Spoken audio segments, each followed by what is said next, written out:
Hello. आप मुझे नहीं जानती, लेकिन मैं आपसे कुछ जानना चाहता हूँ। लेकिन आप है कौन? आप फिलहाल सिर्फ मेरे सवाल का जवाब दें। आप पागल है क्या? बिल्कुल पागल, और आप मेरी मदद करेंगी मेरे पागलपन को दूर करने में। कैसे? जिसने मुझे पागल कर दिया है उसे जड़ से उखाड़ देना है। मतलब मर्डर? हाँ, मर्डर। गंभीर समस्याओं का हल जड़ से उखाड़ फेंकने में ही है, इसमें दो राय नहीं। लेकिन इस प्रक्रिया के तरीकों का जायज और कानूनी होना लाजमी है। अगर जड़ से उखाड़ने का इरादा जुर्म से ताल्लुक रखता हो, कत्ल से ताल्लुक रखता हो, और आप अनजाने में ही उस जुर्म के भागीदार बन जाएं, तो यदि कोई अनजान व्यक्ति आपसे कोई गुप्त जानकारी मांगता है जो आपको नहीं देनी चाहिए, तो क्या आप सतर्क नहीं होंगे? जड़ से उखाड़ने के विषय को लेकर आज का यह केस बहुत अजीब है। इतना अजीब है कि पुलिस फाइलों में यह केस विचित्रता का दस्तावेज बनकर रह गया। प्रमोशन ड्यू है, तो शायद ट्रांसफर में अच्छी सिटी और ब्रांच मिलनी चाहिए। उसके बाद सीनियर लेवल एग्जाम दूंगा। प्रिपरेशन अभी से शुरू कर दी मैंने। प्रिपरेशन का दूसरा नाम संजीव माथुर। कमाल की प्लानिंग करता है यार तू। मतलब कॉलेज में भी फुल प्रिपेयर्ड। मैं लक में बिलीव नहीं करता, और जीनियस तो खैर हम में से कोई नहीं है। हाँ, वो तो कोई नहीं है। तो बचा सिर्फ एक ही तरीका, प्लानिंग के साथ हार्ड वर्क, जो मैं शुरू से करता आ रहा हूँ। और आज बैंकिंग में मुझे वही सर्विस काम भी आ रही है। तेरी ये प्लानिंग तुझे इतना आगे लेके संजीव, और एक हम रोज के टारगेट कंप्लीट करने के चक्कर में रगड़ जाता है। नहीं यार रवि, हम सबकी अपनी अपनी जर्नी है, कंपेयर कर ही नहीं सकते, राइट? लेकिन 6 साल पहले तूने सोचा भी नहीं होगा कि तू इस पोजीशन पे होगा। एक्चुअली सोचा था, एंड लुक, आज पहुंच भी गया। संजीव के बच्चे, ये तेरे ये दोस्त ना किसी बीमारी से नहीं, इंफीरियोरिटी कॉम्प्लेक्स से मरेंगे कसम से। देख, लाइफ में इतनी दूर की प्लानिंग करना और उसके पीछे पागलों की तरह भागना इतना भी अच्छा नहीं होता यार। देख, लाइफ गिरगिट की तरह होती है, कभी भी कलर बदल सकती है भाई। सही कह रहा विशाल। और अगर लाइफ ने यू टर्न ले लिया तो उस मोमेंट पे डिसीजन लेना आना चाहिए। फिर क्या करेगा? तेरा पैक खत्म हो गया, एक और नहीं पैक। यार, और एक यार। Thank you please. अबे साले संजीव, तू पैक्स की भी प्लानिंग करता है? हाँ? गाड़ी मुझे चलानी है, और इस ड्रामेबाज विशाल को घर भी तो मुझे छोड़ना है। अच्छा तो एक बात बता, अगर तू एक दिन अपनी गाड़ी से घर नहीं जाएगा तो तेरी रिपोर्ट कार्ड में क्या रेड मार्क लग जाएगा? हाँ? एक दिन ऑटो रिक्शा से घर चला जाए यार, क्या फर्क पड़ता है? यार अगर ऐसा सोचता तो गाड़ी लेता ही नहीं। ओ तेरी भाई, हर चीज का जवाब है इसके पास। गाड़ी लेने में भी प्लानिंग। बैंक ने इसको ऐसे ही ऑर्गेनाइजर का टाइटल नहीं दिया। अच्छा एक बात बता, अभी तू यहाँ से मुझ शराबी को घर छोड़ेगा, फिर अपने घर जाएगा, नहाएगा, फिर सोएगा, फिर सुबह उठेगा, फिर तैयार होगा, और सुबह की कॉफी नेहा के साथ पिएगा। लिखवा के लिख ले, सब प्लान है, पूछ ले। गलत कह रहा हूँ मैं? अग्री प्लानिंग तो कुछ ऐसी है। ये बात क्या बोला था संजीव? समझ आज कुछ ऐसा हो जाए कि तेरी लाइफ की पूरी प्लानिंग फेल हो जाए तो? क्या मतलब? मतलब कि तू कल नेहा से ना मिल पाए तो? अबे ऐसे मत देखो यार। अबे मेरा मतलब किसी एक्सीडेंट या हादसे से नहीं था। मैं ये कह रहा था कि मान लो कोई इमरजेंसी आ गई या नेहा को कोई काम आ जाए तो वो खाली टाइम स्लॉट का तू क्या करेगा? अबे साले, सीधा सीधा बोलना। ओके, टाइम अपनी करेंसी है, और इन्वेस्टमेंट भी कभी खाली नहीं जाता यार। 101 चीजें हैं करने के लिए, और अगर इमरजेंसी आ भी गई तो उसकी प्लानिंग भी कर रखी है मैंने। संजीव बाबा की जय।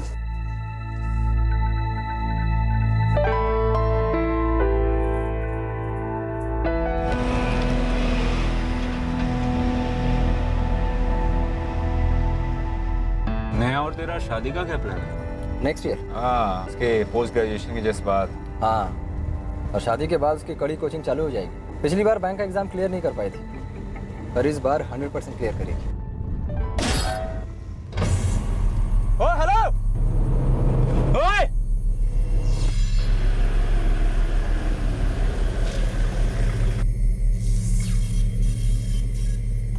कैसे चला रहे हो यार? हमें ओवरटेक करने के लिए जगह क्यों नहीं थी? और मिरर किस लिए लगा रखा है? दिखाई नहीं देता या पी रखी है? तुम दोनों पीछे से आ रहे थे, पूरी सड़क खाली है, तुम लेफ्ट से भी तो आ सकते थे, और हॉर्न भी तो बजा सकते थे। मतलब गलत तरीके से कट हम मारे हैं। ओह, इतना ही सेफ चलाते हो और राइट साइड में जगह नहीं थी तो ट्राई क्यों किया? जो बाइक स्क्रैच हुई है उसका नुकसान तो भर के देना पड़ेगा बस। और मेरी गाड़ी का नुकसान कौन भर कर देगा? देखो, गलती तुम दोनों की थी। अब यहाँ से निकलते बनो। वैसे भी तुम्हारी बाइक पर कोई स्क्रैच तो दिख नहीं रहा है। कम से कम 200 रुपए लगेंगे रिपेयरिंग के, समझे? हम शराफत से पेश आ रहे हैं, इसका मतलब ये नहीं तुम कुछ भी कहते चलो जाए, हम सुनते चले जाएं। चुपचाप निकलो यहाँ से, एक पैसा नहीं मिलेगा। अब ज्यादा हो रहा है। हाँ? पैसा तो देना ही होगा। गाड़ी ठोकी तुमने, पैसा हम क्यों दें? रास्ता छोड़ो यार, जाने दो प्लीज। वरना हम पुलिस को फोन कर रहे हैं। लगा बेटा, लगा पुलिस को फोन। अब तो तुझे पुलिस को फोन लगाना ही पड़ेगा।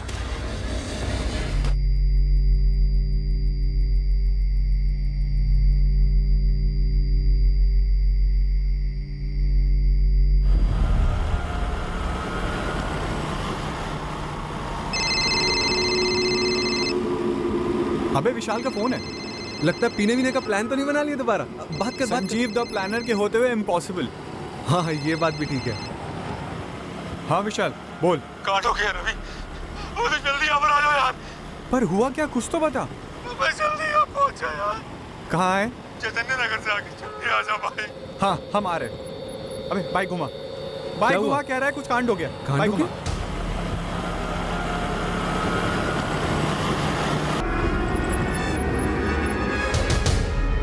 अबे ये क्या है?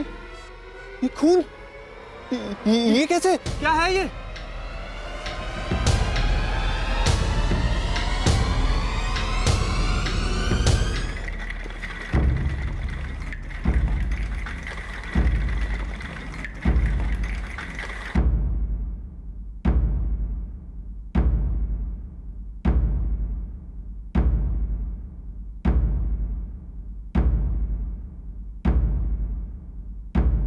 सॉरी, हम कुछ नहीं कर सके।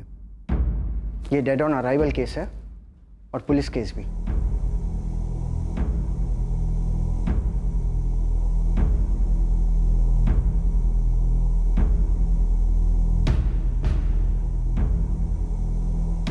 समझ आज कुछ ऐसा हो जाए और तेरी पूरी लाइफ की प्लानिंग फेल हो जाए तो?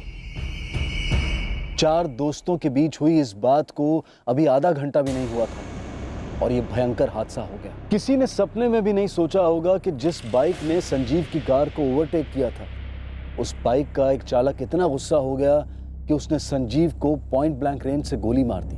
सिर्फ 200 रुपए के लिए? संजीव और मैं भी बहुत हैरान हुए जब उस बंदे ने सिर्फ 200 रुपए मांगे। हमें क्या मालूम था वो गन निकाल के शूट करेगा। मैंने संजीव के पेरेंट्स और भाई को इन्फॉर्म कर दी। They are on the way. Sir, गोली सर में से निकाल दी गई है। लाश को पोस्टमार्टम के लिए भेजा जा रहा है। चैतन्य नगर के जितने सीसीटीवीज हैं सब में मोटर बाइक चेक करनी होंगी और क्राइम स्पॉट के आसपास भी देखना। विक्टिम के दोस्त विशाल को साथ लेके जाओ। सर, बाइक का नंबर? बाइक का नंबर विशाल देख नहीं पाया।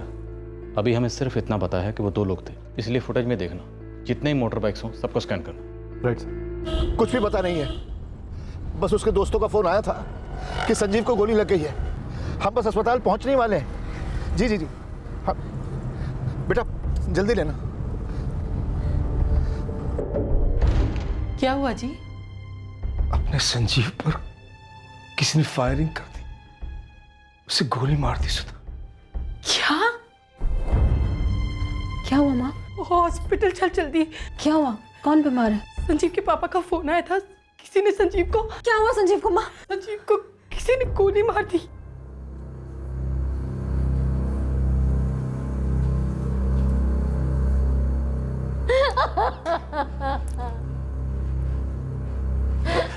रवि, नितिन, क्या हुआ? अरे ये कैसे हुआ, तुम बोलते क्यों नहीं हो? आशीष, हम दोनों को सच में कुछ नहीं पता। पुलिस अंदर विशाल के साथ बात कर रही है। वही था संजीव के साथ उस वक्त।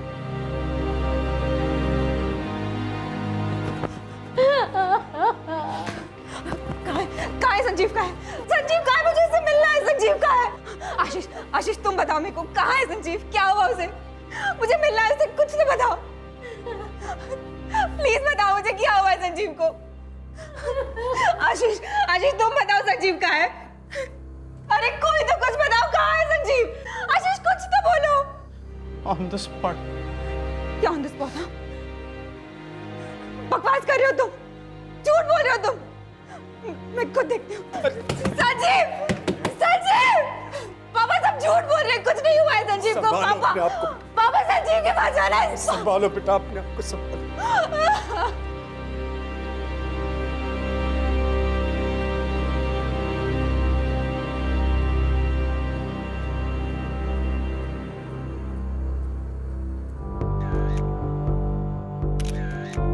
सबसे पहले उन्होंने बाइक को ठोका, मेरा मतलब क्रैश करते हुए आगे निकल गए, फिर आगे जाके बाइक को बीच सड़क पर रोक दिया। दोनों ने हेलमेट पहनी हुई थी?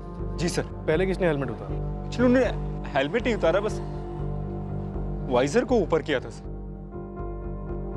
बाइक का नंबर याद है? कोई भी डिजिट कुछ भी? उन्होंने बाइक हमेशा स्टार्ट करके रखी थी, बस नोट करने का ख्याल भी नहीं आया सर। और फिर आकर 200 रुपयों के लिए लड़ने लगे? हमें लगा दोनों पिए हुए होंगे सर, बदमाश होंगे, इसलिए हमने सोचा हमें वहां से निकल जाना चाहिए। फिर संजीव ने जैसे ही गाड़ी का गेयर डाला, उनमें से एक गाड़ी के सामने आकर गाड़ी को ब्लॉक करने लगा। फिर सर मैंने अपना फोन निकाला और उनको धमकाया कि मैं पुलिस को फोन करूंगा। अब तो तुझे पुलिस को फोन लगाना ही पड़ेगा। पीछे वाले ने गन निकालकर संजीव को शूट कर दिया सर। क्या कहा था? अब तो तुम्हें पुलिस को फोन लगाना ही पड़ेगा। जी सर, ऐसा ही कुछ कहा था।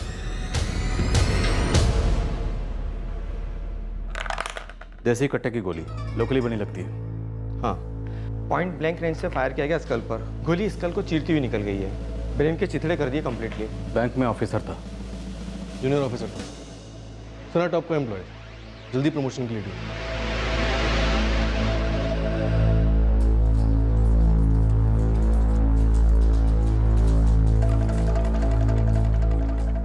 जहाँ तक मैंने सुना सर, वो अपने फ्रेंड्स के साथ पार्टी कर रहे थे और फिर वो और विशाल साथ ही लौट रहे थे। ये विशाल है कहाँ इस वक्त? सर उसकी आंखों के सामने मार दिया है संजीव को, शॉक में है। पुलिस उसकी हेल्प ले रही है, लेकिन वो क्या है ना सर कि आंखों के सामने मर्डर हुआ है तो आई विटनेस वही है। राकेश, एक बात समझ में नहीं आ रही है, ऐसे कैसे बंदूक निकाल के फायर कर दिया उन्होंने? यही सवाल तो सब पूछ रहे हैं सर कि मामूली सा रोड एक्सीडेंट, और एक्सीडेंट भी क्या, इधर से बाइक आई और कार को स्क्रैच किया, बस फिर गन निकाली और फायर।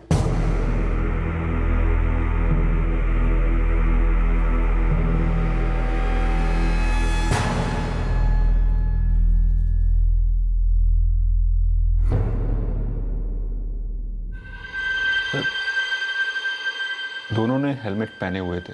आपने बताया था कि दोनों ने हेलमेट के कांच ऊपर किए हुए थे।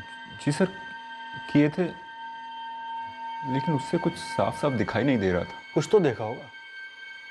जिसने गोली चलाई वो पास तो आया होगा। जी सर। हाँ, तो जितना याद आ रहा है उतना बताइए, और हेलमेट कैसे थे वो भी बताइए। आधा अधूरा होगा। आधा अधूरा सुराग सुराग ना होने से बेहतर है, बताइए।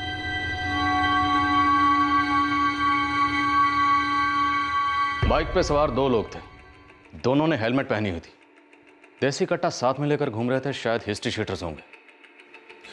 शायद क्राइम करके लौट रहे होंगे या फिर करने जा रहे होंगे। और सड़क पर गाड़ी से ब्रश हुआ और आपस में गर्मा गर्मी हो गई। इतनी गर्मा गर्मी कि गोली चला दी। चैतन्य नगर के आसपास कोई सीसीटीवी भी नहीं मिला सर। शायद उन्हें मालूम था कि इस एरिया में सीसीटीवी कैमरास नहीं है। मतलब सर? रावत, उन्होंने 200 रुपये मांगे और 200 रुपये ना मिलने पर गोली चला दी, जबकि देसी कट्टे की एक गोली 200 से ज़्यादा में पड़ती है। मुझे ये रोड रेज वाला एंगल कुछ अटपटा सा लगता है। तो आपको लग रहा है ये प्लान मर्डर था? प्लानिंग मर्डर करने से ज़्यादा मर्डर को छुपाने में की गई। और ये रोड रेज, ये सिर्फ एक मुखौटा है, और अब हमें इस मुखौटे के पीछे छुपे हुए कातिलों के असली चेहरों को सामने लाना है। क्या पुलिस का शक जायज था? क्या जिंदगी में हर चीज की प्लानिंग करने वाला संजीव माथुर खुद एक भयंकर हत्या की प्लानिंग का शिकार हुआ था? क्या ये रोड रेज इसी प्लानिंग का एक मोहरा था?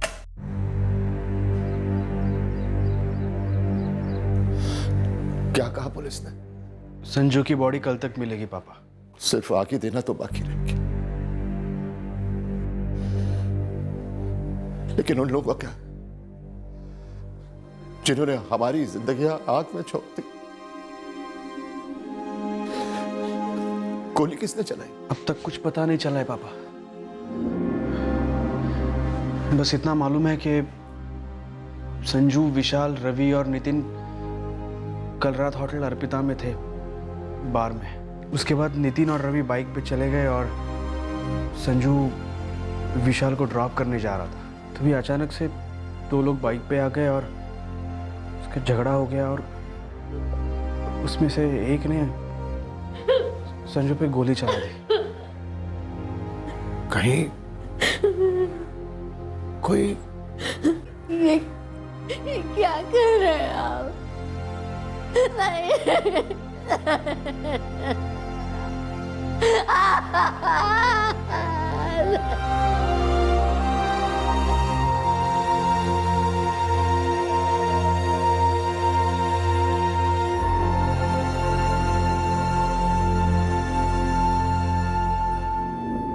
एक शाम 4 दोस्त मिलते हैं, चारों मिलकर एक बार में जाते हैं, वहां जाकर ड्रिंक्स लेते हैं, खूब एंजॉय करते हैं और उसके बाद घर की तरफ रवाना हो जाते हैं। तो हमारा पहला एंगल है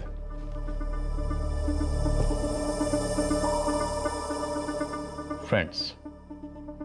क्या इन चारों दोस्तों में आपस में कोई अनबन थी या कोई छुपी हुई दुश्मनी जिसकी वजह से यह हादसा हुआ? हमारा दूसरा एंगल है फैमिली।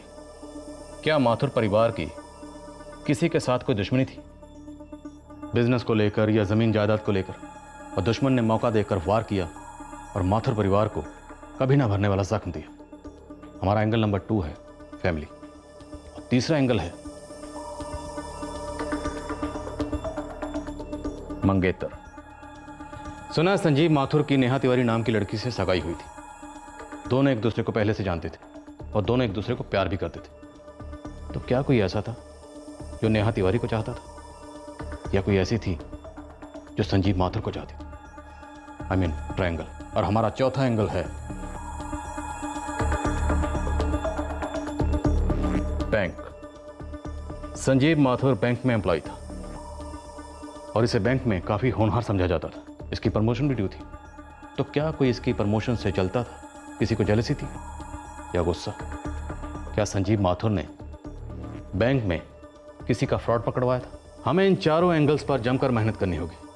आई एम श्योर हमारे हाथ कोई ना कोई सुराग जरूर लगेगा, और अगर फिर भी हमारे हाथ खाली रहे तो पांचवा एंगल तो हमारे पास है ही, विच इज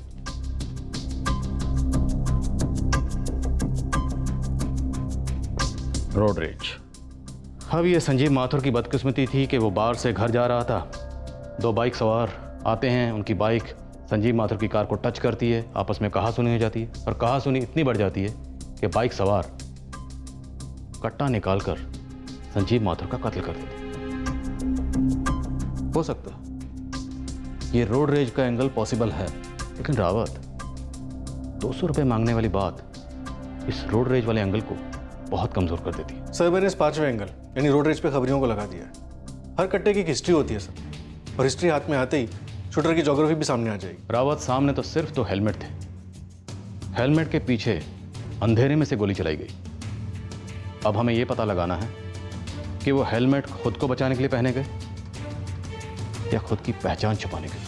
नहीं सर, संजीव के साथ कुछ भी ऑन द स्पॉट नहीं होता था।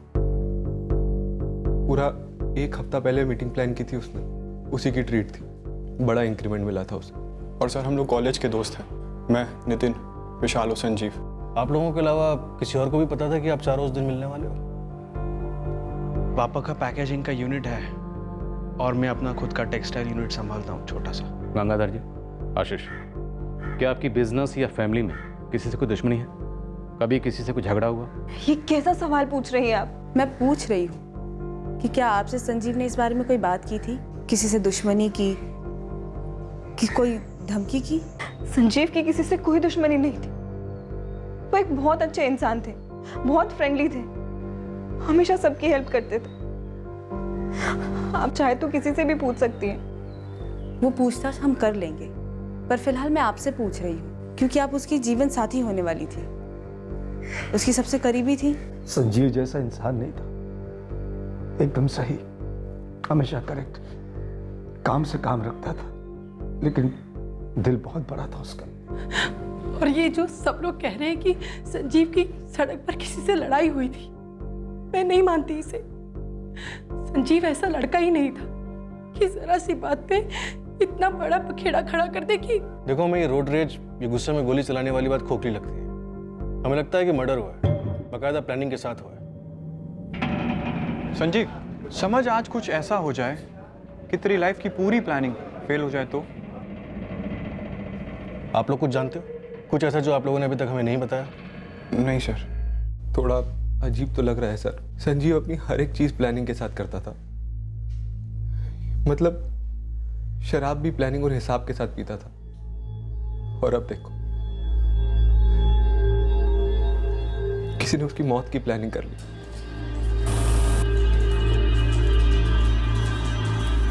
बाबा जी, संजीव माथुर आपका सबसे होनहार, सबसे प्रॉमिसिंग एम्प्लॉय था, राइट? उसमें कोई शक नहीं है, संजीव वॉज द बेस्ट। तो शायद ऑफिस में कोई पॉलिटिक्स हुई हो, कोई उसके काम से या उसकी तरक्की से नाराज हो, किसी का नुकसान हुआ हो। बैंक एम्प्लॉयज में? हाँ, या फिर क्लाइंट्स के बीच कुछ हुआ हो जो उसे रास्ते से निकालना चाहता हो। ऐसी कोई दुश्मनी आपकी या आपकी जिसकी सजा आपके बेटे संजीव को भुगतनी पड़ी? पर्सनल और प्रोफेशनल एंगल को गहराई से टटोला गया, खोदा गया, और आखिरकार नाराजगी की, दुश्मनी की एक वजह सामने आ ही गई। एक जमीन की डील हुई थी।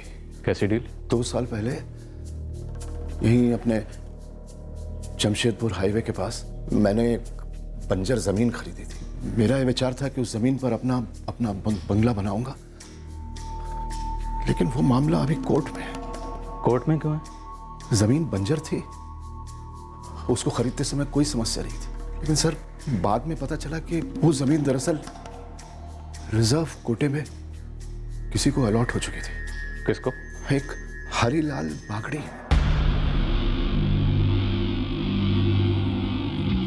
बापू, इससे अच्छा मौका उन्हें और कहाँ मिलेगा? सीधे सीधे हम ही पर उंगली उठाएंगे वो लोग, दबाने की कोशिश करेंगे हमें। उन लोगों को मालूम नहीं हम किस मिट्टी के बने हैं। न तब दबे थे, न अब दबेंगे। एक कदम, 1 इंच पीछे नहीं हटेंगे राकेश। ब्रोकर ने हमसे कहा था कि सरकार ने वो जमीन ऑक्शन के लिए निकाल के रखी, टाइटल क्लियर है। हम बंगले की कंस्ट्रक्शन शुरू करने ही वाले थे, तभी हरीलाल बागड़ी धमक पड़ा। केस हुआ, 1 साल से केस चल रहा है। इस हरीलाल बागड़ी ने कभी आप लोगों को कोई धमकी वमकी दी?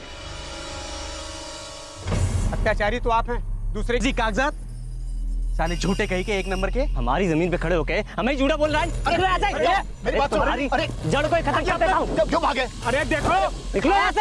अरे सुनो, आज तो ये बोर्ड उखाड़ा है, जरूरत पड़ी तुम सबको उखाड़ देंगे। भागिए आप लोग यहाँ से। वो ब्रोकर तो फरार हो गया सर। और फिर वो बागड़ी और उसका बेटा राकेश हमें आए दिन परेशान करते थे। क्या कहते थे?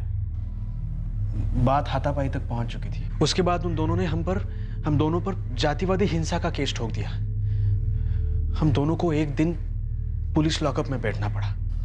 मामला कोर्ट में है। वो कहते हैं कि वो उनकी जमीन है और हम कहते हैं कि हमारी। गंगाधर जी, क्या आपको लगता है कि बागड़ी ने या उसके बेटे ने आप लोगों को सबक सिखाने के लिए या गुस्से में आपके बेटे संजीव को मारा हो या मरवाया हो?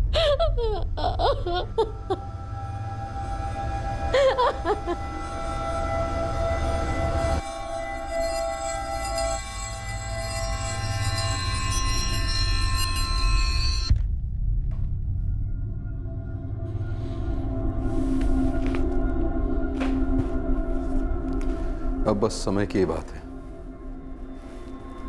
आज कल में पहुंच जाएंगे सवाल करने के लिए, और जवाब हमें देना ही होगा।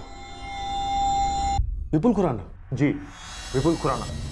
यही एक आदमी है जिसने एक बार संजीव को धमकी दी थी। कस्टमर है आपका? जी, बिजनेसमैन है। बड़े लोन की एप्लीकेशन की थी तो संजीव ने रिजेक्ट कर दी? हाँ सर, मुझे क्लियर याद है, धमकी दी थी उसने संजीव को। बंसल जी, ये लिमिट है। आपका एक 2% का क्लर्क मेरा लोन रिजेक्ट करता, मेरा। विपुल जी, आप आराम से बताएंगे प्रॉब्लम क्या है। बैठेंगे। सर, इन्होंने लोन के लिए जो घर के पेपर्स दिए हैं वो कॉपीज़ हैं। मैंने ओरिजिनल के लिए कहा तो ये कह रहे हैं कि पेपर दूसरे बैंक के पास है, वहाँ से भी इन्होंने लोन लिया है। तो एप्लीकेशन प्रोसेस करने का कोई सवाल ही नहीं उठता सर। सुनो लड़के, जितने महीने तुमने इस बैंक में काम किया है ना, उतने साल मैंने इस बैंक को बिजनेस दिया है। पूछो अपने बॉस से। क्यों Bansal ji? After all track record और रेपुटेशन कोई चीज होती है कि नहीं? और बैंक के रूल्स भी कोई चीज़ होती है सर। आई मीन, जो घर पहले से किसी बैंक के पास गिरवी है, हम उस घर के अगेंस्ट में आपको लोन कैसे दे सकते हैं? मैं इस नौसिखिए के मुंह नहीं लगना चाहता, पर एक बात आप ध्यान से सुन लीजिए। इसकी बेवकूफ़ी के चलते आप एक पुराना और इंपॉर्टेंट कस्टमर खो देंगे। आई एम सॉरी, तो संजीव जो बात कर रहा है वो पूरी तरह जायज़ है। अगर हम एक ऑलरेडी गिरवी घर के अगेंस्ट लोन देते हैं तो ये तो एक फ्रॉड होगा।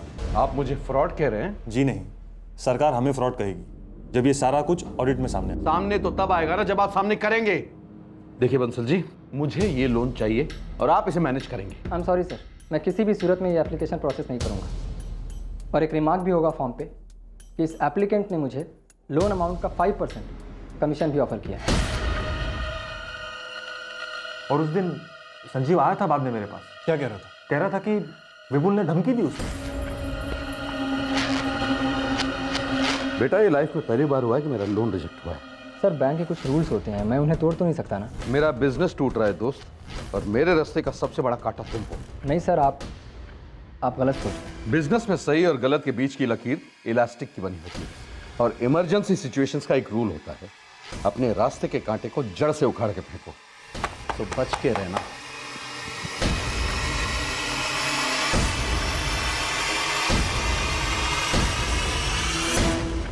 जी सर, यही कहा था मिस्टर विपुल ने, बकायदा धमकी दी थी संजीव को।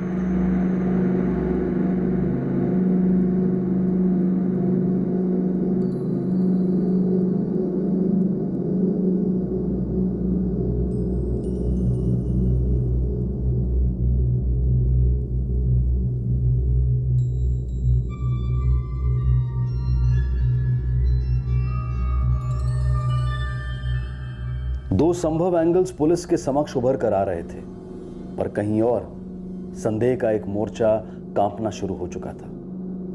कुछ और लोग थे जिन्हें संजीव माथुर की हत्या के बारे में जानकारी थी, पर इन लोगों की जानकारी पुलिस के पास अब तक नहीं थी।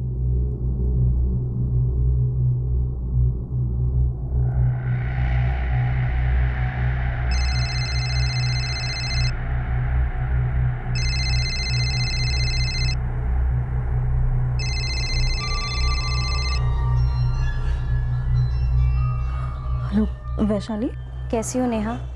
मैं ठीक हूँ। मुझे अभी अभी पता चला कि संजीव माथुर से तेरी एंगेजमेंट हुई थी। हाँ, हुई थी।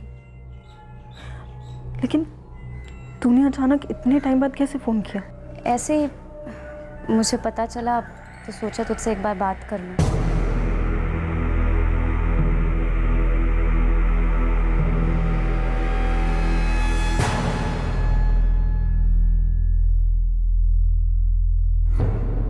साहब, हम लोग गरीब हैं, दबे कुचले हैं, लेकिन कमज़ोर नहीं। हमारी ज़मीन हम लेकर रहेंगे। लेकिन हमारी लड़ाई का उनके बेटे के मर्डर से कोई ताल्लुक नहीं है साहब। हमें तो बस हमारी ज़मीन चाहिए। उसे मारकर हमें ज़मीन कैसे मिलती? ये कोई पहली बार तो नहीं होगा कि कत्ल की ज़मीन खून से सींची जाए और दुश्मन को ऐसा जख्म दिया जाए जो ज़िंदगी भर न भरे। काहे की दुश्मनी साहब? मेरी हक की लड़ाई गंगाधर से है। अगर मारना ही होता तो गंगाधर को मारता, उसके बेटे को क्यों? कत्ल का इरादा रखने वाले की भी नीयत। सर, नीयत में खोट तो उन लोगों की थी। पैसों में नहाने वाले लोग हैं वो, और हम गरीबों को बूंद बूंद के लिए मोहताज कर रहे हैं। धोखे से हड़प ली हमारी ज़मीन। अगर मारना ही होता तो वो हमें मार देते, हटा देते हमें रास्ते से, तब उनका असली फ़ायदा होता सर। और साहब, ये जो आप वो लड़के का नाम ले रहे हैं, उस संजीव माथुर, उसको तो हम जानते तक नहीं। इंसल्ट की थी उसने मेरी, तो हाँ, गुस्से में निकल गई धमकी, और रास्ते का कांटा भी निकल गया। क्यों? मैंने वो धमकी सीरियसली नहीं दी थी। आपके ऑफर को सीरियसली लेने वाला आएगा ना वहाँ, 5% लेकर फ्रॉड लोन पास करने वाला। अब उस कुर्सी पे चाहे कोई भी बैठे, मेरा लोन तो पास होने से रहा। ब्लैक लिस्ट हो गया वहां से, और इसलिए आपने संजीव को ब्लैक लिस्ट कर दिया, जिंदगी से ब्लैक लिस्ट कर दिया। सुपारी दे दी उसके नाम की? सर, मैंने आज तक सुपारी दी तो नहीं है, पर इतना जरूर जानता हूं कि कोई भी फ्री में सुपारी नहीं उठाता, और मेरे जेब में सिर्फ लेनदारों के बिल हैं। खस्ता हालत है बिजनेस की। अब ऐसे में मर्डर वर्डर का झंझट क्यों पालूं? जावेद भाई, सुपारी उठाई गई है या नहीं, ये मैं नहीं बता सकता। शरद, अब मेरी शक्ल दिखने तो आया नहीं तू यहाँ पे। मार्केट में 2 छटे हुए बंदे हैं, अपने भंगार मार्केट में। नाम? भूषण बोरा और जतिन भंडारी। नाम सुना है दोनों का। दोनों वसूली करते हैं ना? हाँ वही, वसूली एक्सपर्ट और धमकाने में भी एक्सपर्ट। उन लोगों ने सुपारी उठाई? वो तो नहीं बता सकता, लेकिन फिलहाल दोनों मार्केट से गायब हैं। मतलब 1 हफ्ते से हवा हो गए हैं। क्यों? जावेद भाई, खबरी तो आप हो, हम तो बस छोटे मोटे पॉकेट मार रहे हैं। आप 500,000 देते हैं तो हम बक देते हैं।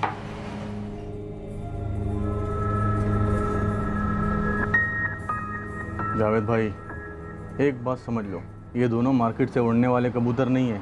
ज़रूर किसी ने बड़ा दाना पानी का बंदोबस्त किया है, इसलिए गायब है।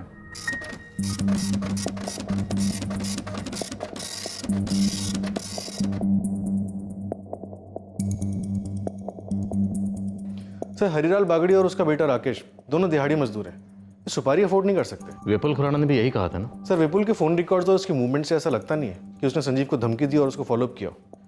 मतलब ले देकर हम फिर से अपने एंगल नंबर 5 पर आ गए,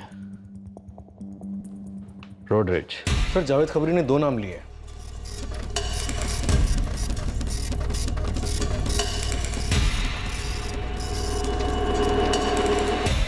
या उस रात मैंने मजाक मजाक में बोल दिया था कि कुछ हो जाए तो तेरी प्लानिंग का क्या होगा, और सचमुच का हो गया यार। यार पुलिस वाले कह रहे हैं कि वो गोली गाड़ी के झगड़े से नहीं, रोड रेज का केस है ही नहीं। विशाल तुझे क्या लगता है?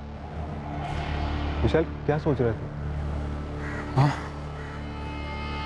कुछ नहीं यार, कुछ तो चल रहा है यार तेरे दिमाग में। सोचो इस रात वो दोनों पागल सिर्फ 200 रुपए तो मांग रहे थे, चरसी वर्सी रहे होंगे,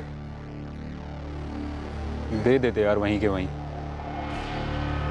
इस वक्त संजीव हमारे साथ हो यहाँ चाय पीते हुए। क्या हुआ, क्या सोच रहे हो तुम? तुझे अभी भी लगता है सिर्फ 200 रुपए के लिए उन्होंने संजीव को गोली मार दी? और नहीं तो क्या।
अबे रुक क्यों गया? दिमाग में एक बात स्ट्राइक की। विशाल की बात? हाँ सच कहूं तो मुझे विशाल की बात जम नहीं रही। लेकिन हम लोग पूछेंगे कैसे उससे? और वो जवाब भी क्या देगा? वो आज भी हम दोनों को कन्विंस करने की कोशिश कर रहा है कि सिर्फ 200 रुपए के लिए उन्होंने संजीव को गोली मार दी। साला गेम खेल रहा है यार। हम अपने दोस्त के बारे में ऐसा सोच भी कैसे सकते हैं? क्या होती है दोस्ती? हाँ, जान बचाने को दोस्ती कहते हैं। साला 200 रुपए के लिए उन्होंने संजीव को गोली मार दी, और विशाल को जिंदा क्यों छोड़ दिया बे? पागल थे ना वो लोग? गुस्से में थे? विशाल को एक छोटी सी खरोच तक नहीं आई। सोच।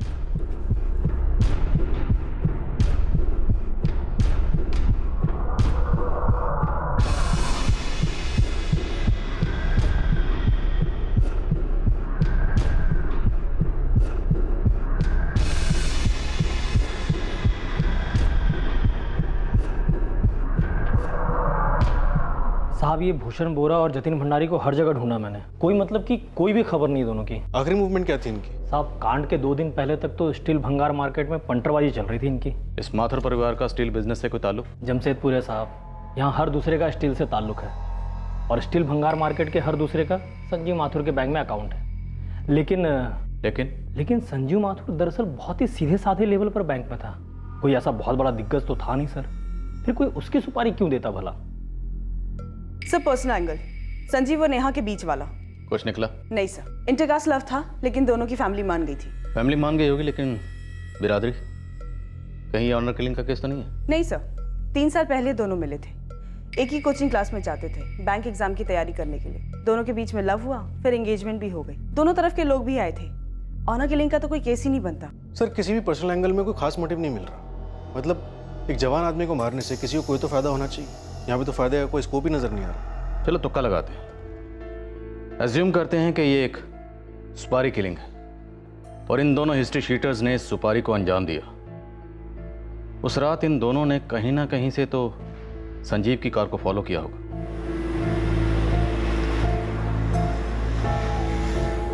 और मौका पाते ही दोनों ने संजीव की कार को ओवरटेक किया।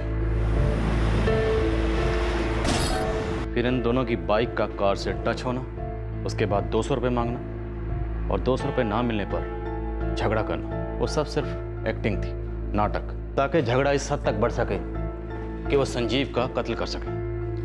सर अगर ये 5 नंबर वाले रोड रेज का एंगल खारिज कर दिया जाए तो हमारे पास संभावना में कमी नहीं है। अभी फिलहाल के लिए रोड रेज वाले एंगल की पॉसिबिलिटी ऑलमोस्ट 0 है। सर प्लान मर्डर होने का कम से कम एक ठोस सबूत होना तो जरूरी है, एक सुराग, और हमारे हाथ में कुछ भी नहीं।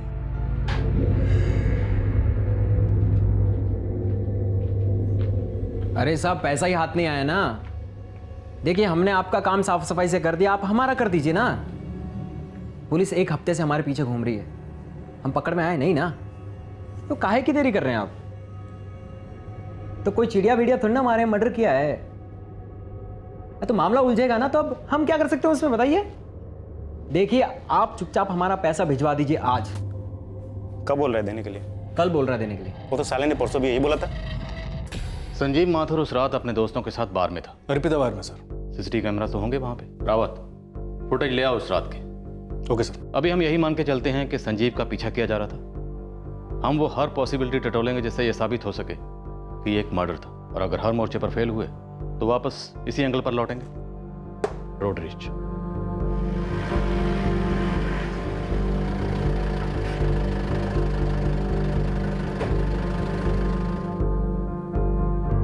हमें 5 मार्च की फुटेज चाहिए, आपके बाहर की लॉबी की, अंदर की और बाहर की भी। सर एग्जैक्टली कब से कब तक की चाहिए? मेरा मतलब कोई खास टाइम? सर हम लोग वहाँ करीब 9:30 बजे पहुँचे थे और निकले होंगे करीब 1:45 बजे। रात 9 बजे से 1 बजे तक सारे कैमरास की फुटेज ट्रांसफर करवा दो।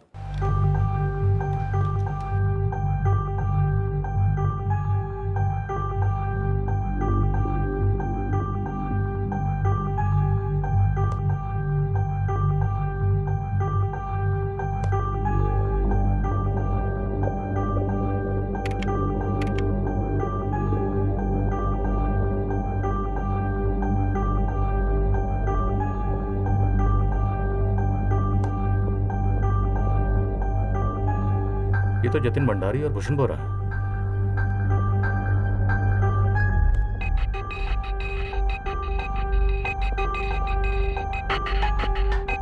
अब देखते हैं ये जतिन और भूषण इन चारों का पीछा करते हैं या नहीं।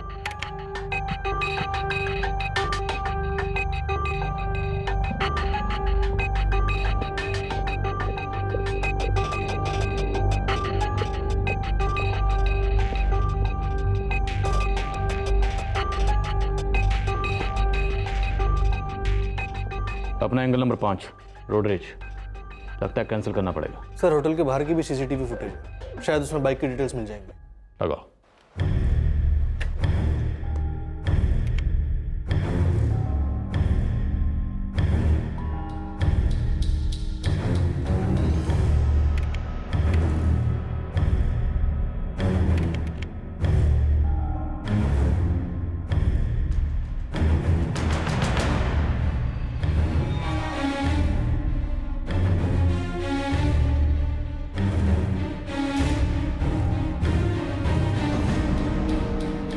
रावत, भैरवी,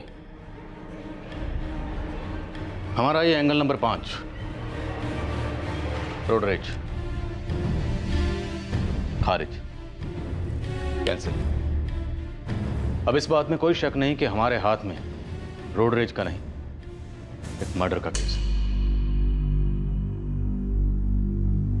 सर उन लोगों को पहले से पूरी इंफॉर्मेशन थी कि संजीव किस बार में बैठा है और किस रूट से अपने घर जाने वाला है। रावत, इस ऑपरेशन की जबरदस्त प्लानिंग की गई है और ये दोनों संदिग्ध जतिन और भूषण